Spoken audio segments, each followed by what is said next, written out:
Okay, so editor's note, this seems to be the only video on this film so far, so giving it a like and comment, maybe a sub, will help boost it in the algorithm. Thanks. On the basis of animated films, many people think about Pixar and Disney's films, but mainly their old stuff, as their new stuff is often questionable.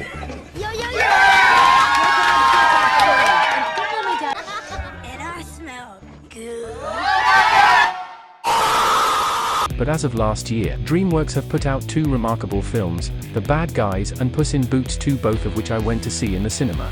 They pretty much annihilated Disney and Pixar at the box office, but since Disney owns Pixar, it was basically just a major stab at Disney in the animation industry. So given Dreamworks' stellar track record as of recent, were they able to keep it up with their newest movie, Ruby Gillman, Teenage Kracken?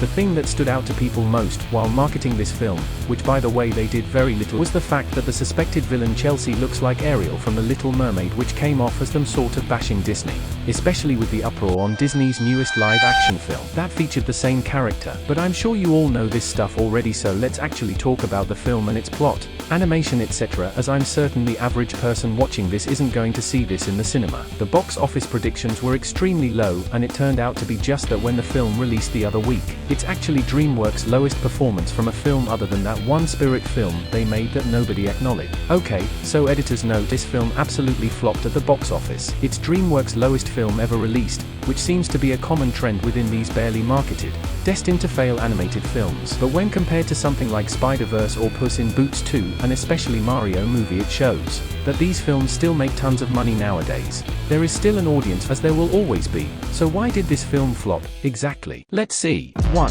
Animation. With the exception of Mario, you can tell most modern films usually switch up on their animation, using and creating new looks and styles to match the theme of the film, be more immersive, etc. But with this film, the animation looked like the same generic 3D models we've been looking at for decades. And that's not necessarily bad. There are still tons of films currently and yet to be created that will always be great that use this model, but nowadays, with the heavy influence of Spider-Verse, this just didn't feel any different. It didn't try to be anything new, and it seemed like a generic coming-of-age story, which Pixar actually tried with Turning Red last year and got mixed results. Obviously this is just a small thing, but you could blame the generic looking style for this film to be a minor cause for its flop. When backed up with the other reasons, it's clear why this film had an inevitable fail at the box office, grossing only a couple million within the first 2 days against a $70 million budget.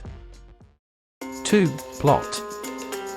To sum this one up, the plot for this film was interesting, to say the least. Anyone that saw the trailers got the basic premise of the film, but it seemed like the major focus was just on Chelsea, the alleged Ariel copy, and how it was a stab at Disney, as mentioned previously. It seemed like a basic coming-of-age story about a teenage girl who tries to fit into her school while having secret unknown powers, and it's not to hate on the film necessarily, but the plot is very ground and nothing really seems all that enticing. To the general audience there isn't a real motive to see this film, as to the majority, including me. It just didn't appeal to them even after Dreamworks' last two great films. Honestly, it seems like a film you'd take your kids to keep them quiet for 2 hours or so, but nothing gripping or exciting. You know what I mean? Turning Red had a very similar premise. I'm sure there's an audience for this film, but it's not a large one, and I think it's fair to say it simply didn't appeal to most people. 3. Marketing. The marketing for this film was egregious, to say the least. It suffered the same treatment as Lightyear, Elemental, and don't even get me started on Strange World. That film must have had 2 trailers and a popsicle stick for its promo. 90% of people must have not known it came out until the last week, or until it made headlines as one of Disney's biggest flops, but it's not like this film suffered a better fate. I don't know why these studios throwing out 2 trailers and maybe a promo for these films and then releasing them, expecting them to do numbers. It doesn't take a genius to look at other animated films this year like Spider-Verse, Puss in Boots and Mario to see the major difference in the promos. Spider-Verse had promos every week or so for new characters, Puss in Boots had promos like ASMR and an episode on Hot Ones, which was very fitting for the character. The Mario movie had a promo releasing every day, it felt, building up to the release of the film, and it paid off, literally. But with this film, pretty much nothing. This trailer was also notorious for spoiling the entire plot in what was a 2-minute trailer, a common theme among some films nowadays. They even started promoting it only 3 months before its release, not the usual 5-8 months or so, giving it more time to flourish and be advertised. and it was just released at a bad time, squished within many other films like Spider-Verse, Transformers, Mission Impossible, and even Barry and Oppenheimer. Marketing seems like a major issue nowadays with animated films, and it may continue in the future, which just leaves me baffled, flabbergasted. Okay, editor's note again. They're pretty much immediately sending this film to digital streaming like 2 weeks after it released. Annoying, but expected, to be honest. It's like they're sabotaging themselves, little to no marketing on films, lose tens of millions, and then send it off to streaming. If this continues, I might have to make a video on this whole other topic. So I guess to sum it up, those are some reasons as to why the film flopped.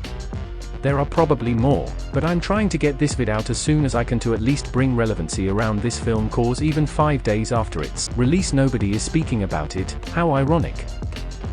As for the future of Dreamworks, it looks uncertain. I genuinely have the littlest hope for Trolls 3, because, well, look at this. Let's go get married. Grant! What? I mean, let's get Bridget and Crystal married. Yeah. Oh, because it would be weird if we got married. Yeah, Wow. so weird. I understand that I'm not the target audience for this film, but I mean, even looking at the last Trolls, do we need a third one? Do we really need a Trolls trilogy? There is probably a fandom out there somewhere, so hopefully it is good for you guys. On the bright side, there is Kung Fu Panda 4, which I'm hoping they don't butcher. It'll be the chance to make probably the greatest quadrilogy, or whatever it's called, second being Toy Story. But seeing as Disney's making a fifth one. Yeah. I'm pretty sure a Shrek 5 is in the works too, so I have high hopes for that, especially after the new Puss in Boots. Maybe they'll change the animation style and make it look better like with Puss in Boots. But for now, this film lays in a plethora of modern animated film flops, most likely not being able to recover a significant amount of its budget. Let alone marketing, put that in quotes, and other expenses.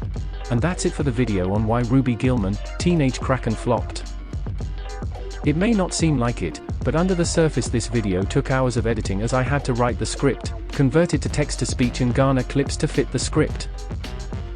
That alone took hours, but to actually edit it was an extremely tedious process, as I'm editing on my phone.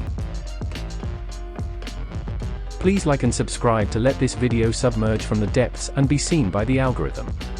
I'm trying to get monetized so I can get an actual setup and good editing, and then not have to use text-to-speech. I'm just starting out small now, so any support is appreciated. See you. You're still here?